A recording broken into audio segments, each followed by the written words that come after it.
আচ্ছা ঠিক আছে।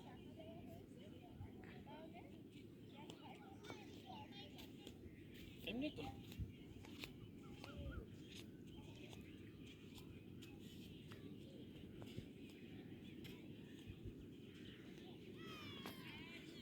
আমরা এখন বকখালি এসেছি ঘুরতে, অনেকদিন পর।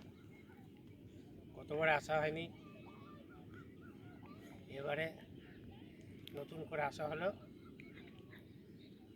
চারিদিকে দেখতে পাচ্ছ দোকান বাজার, জনবসতি খুবই কম, পর্যটকের সংখ্যা খুবই কম। আসবেন আপনারাও বকখালিতে, ঘুরে যাবেন। পরিবেশ শান্ত আছে। গরমের ছুটিতে পারলে একবার বকখালিতে এসে ঘুরে যাবেন, ঠিক আছে? খুব সুন্দর পরিবেশ, ফ্যামিলি নিয়ে আসবেন কাটাতে। তো এখন তো আমরা জোয়ার শুরু হবে 9টায়, তখন পুরোটা দেখাবো। সমুদ্রটা অনেক দূরে দেখা যাচ্ছে ওখান থেকে। আমি ক্যামেরাম্যানকে বলবো সমুদ্রটা একটু দেখাতে, অনেকটা দূর।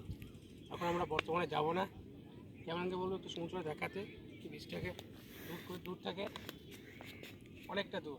আমরা পরে যাব, 9টার সময় বলছে এখানকার লোকাল, বলছে জোয়ারটা আসবে আপনার 9টা নাগাদ, তখন আমরা দেখতে পাবো। এখন অনেকটা দূর, অনেক দূর থেকে এসেছি, তো এখন হাঁটার সময় নেই।